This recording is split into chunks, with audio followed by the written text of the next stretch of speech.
Hello, I'm Sarah Fox. This video is to explain what I teach. What is shamanism? I teach Hedge Shamanism, and that's my name for what I teach. It's personal, domestic, hearth shamanism. Shamanism you can practice safely every day as part of your life. It has routines which become part of you, and it is what I practice. It is a combination of the wisdom that I've learned from indigenous shamanic peoples from Mexico and Peru, and also from universalist shamanic teachers, together with other teachings that I've got from my own country. There are no Hedge Shamanism in England. Through practicing Hedge Shamanism, I get direct personal experience of spirit, and I learn things which cannot be learnt in the other way. And I use that learning in that capacity to solve problems. My problems, sometimes other people's problems. It is my regular daily practice, and I am happy to teach it because I know it's safe. Other shamanism can be dangerous, have no illusions. It works, and not all shaman are ethical, and not all processes are safe, but everything on here is. So what is shamanism? It's a label. It's a label for the indigenous beliefs of peoples all over the world, be they Aborigines in Australia, Aborigines in Canada, Native Americans, the Quero from South America, or the Sami from Finland. It is a descriptor for those sort of beliefs. No two shaman, even who are in the same street, work in the same way. But there's extraordinary commonality right across the world.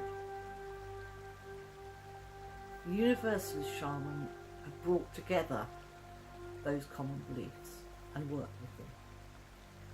And these are some of them. So everything has spirit. The prayer I use, which explains this, I think, is when I pray to Mother Earth for support or for healing, I'll talk about the plant people, the stone people, the two-legged, the four-legged, the creepy crawlers, the winged, the finned and the furred ones, all that is on this earth. So everything has spirit. And we are all connected, all that spirit, everything is connected through a web of life. And we can therefore all learn from everything. I have conversations with stones. I know that's weird. And I have lots of conversations with plants. We should all honour the natural world and the earth. I call the earth Pachamama. A lot of my original training was with training for the indigenous peoples of Peru, and Pachamama is the word for Mother Earth. We all work with the elements. Those elements are a minimum of, very often there are 5, but a minimum of air and fire and water and earth. They were the elements that we worked with in this country until relatively recently. We also all work with our ancestors. And again, one of my prayers is that we may get the learning of the times before and the times yet to come from our ancestors. The other thing that there is among all peoples is a sort of non-ordinary reality. This is ordinary reality, you know, I can touch it, touch me. Non-ordinary reality is I can't touch it. And in non-ordinary reality there are a minimum of 3 worlds. Now some tribes had 16, I believe. I can't remember who it was. But everybody has 3 or more. And They're commonly a lower world, which I call the lower world, which is earthy, and the learning is powerful and strong, and is a great place to go to learn life lessons. The upper world, where you'll find teachers in humankind, and it's much lighter and much more ethereal. And they're quite safe for anyone to go to, and in Hedge Shamanism, go there a lot. And that's where we'll do an awful lot of our work. The third world is the middle world, which is much, much, much more challenging. It's not safe to travel there without help and without being properly taught. And teaching you how to go there isn't part of Hedge Shamanism. It's not somewhere to go without face-to-face training with a reputable shaman, and they must be experienced and know what they're doing. I travel there and I work there, but I have years and years of experience, and I have been thoroughly trained, and it is therefore safe for me to go there. So how do you experience things in shamanic practice? In shamanic practice, we experience direct revelation, but they're in metaphor. And sometimes they're in blindingly obvious metaphor, and sometimes they're a bit more confusing. We all have helping spirits, power animals, which are usually found in the lower world, teachers in human form, which, as I said, are found in the upper world, but they come here, both of them. And when we're born, we all have at least one spirit that is there to help us. But unfortunately, it's not there to protect us from our life's lessons. I wish. Life would be boring though, wouldn't it? Challenges don't go away when you practice shamanism, but life is much more fun, and I have moved along my path, life path, amazingly since I worked with this one. We are all shadow and light, so shamanism is very much about the fact that we all have aspects of our personality which are light and joyous and of spirit, and we have aspects of our personality that are much more shadow, that are more challenging, that we may be ashamed of, embarrassed of, and we work with those to move those on. Another aspect is sacred reciprocity. That's difficult to say. Sacred reciprocity. That means that whatever I give, I get back. Whatever I get back, I give. So I spend a lot of time giving offerings. I'll talk much more in later sessions about what those offerings might be. They might be a piece of hair, they might be song, there could be anything, but I give offerings. So those are principles, the common things that happen across the world and are therefore labelled as universal shamanism. So what's different about Hedge Shamanism? Not much really. It's universal list plus bits and pieces that I have found incredibly helpful.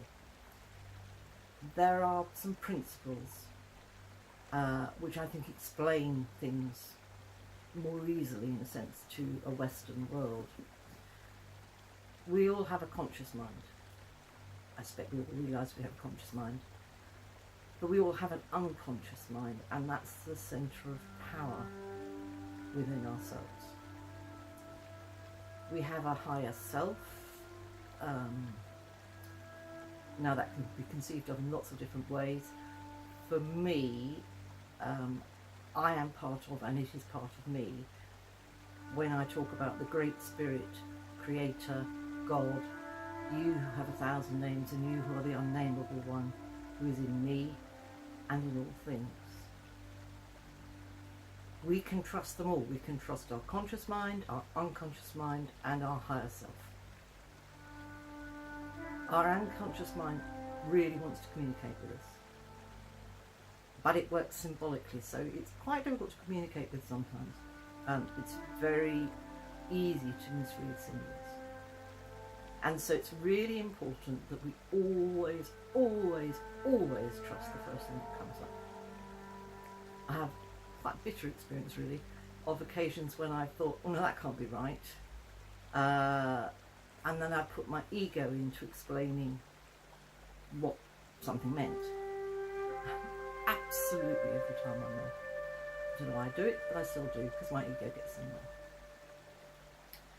In Hedge Shamanism, there is one other thing that we work in a lot, which is we work in another world. So we work in the lower world and we work in the upper world. But we also work in our shamanic garden, and our shamanic garden is part of us. It's a safe place to go, it's a beautiful place to go, and it's not part of universal shamanism. It comes from particular tribes. And finally, I want to talk about me and give a opening health warning, I think it is, the one that's on the cigarette packet. In the UK we don't have native shaman, and I have learnt all my practice by being apprenticed to others who trained with indigenous people. I'm only teaching because Spirit put it in my path, and I tripped up. I did have a choice, but it'd been quite difficult to not do it. It's very mischievous, Spirit, and it involves a lot of challenges which I feel come from what's called trickster. Trickster is a common spirit that pulls you down when you've got too much of an ego and trips you up when you need to do something. That is my experience. And for me it's a really great way of learning. You can't choose to become a shaman. There's a huge difference between becoming a shaman and practicing shamanism. And I practice shamanism. Some people do call me a shaman, but that's a great honour, but it's not mine to take. It may be yours to give, but it's not mine to take. I have trained for many years, and I do work in the middle world, but I wouldn't call myself a shaman, I would call myself a shamanic practitioner. Please have absolutely no illusions that I'm a guru. I make mistakes all the time, particularly when I'm tired or I'm not listening. It's your job to sit, be open-minded, so you can sense or intuit what you feel about what I say. If it does challenge something that you believe, or you do not believe what I am saying, then I would much rather you stick to your own truth than abandon it for mine. Part of the really important reason why I believe that is that I passionately do not want you to give me your power, nor do I want you to take mine away. My aim is to enhance your power and give you the tools and the techniques to travel along life's path. When we stand in our own power, we can move mountains. It is amazing what we can do if we stand in our own power. The tools of Hedge Shamanism have completely changed my life, and they've allowed long stuck lessons to be learned. I hope they will change yours for the better too. See you in the next video.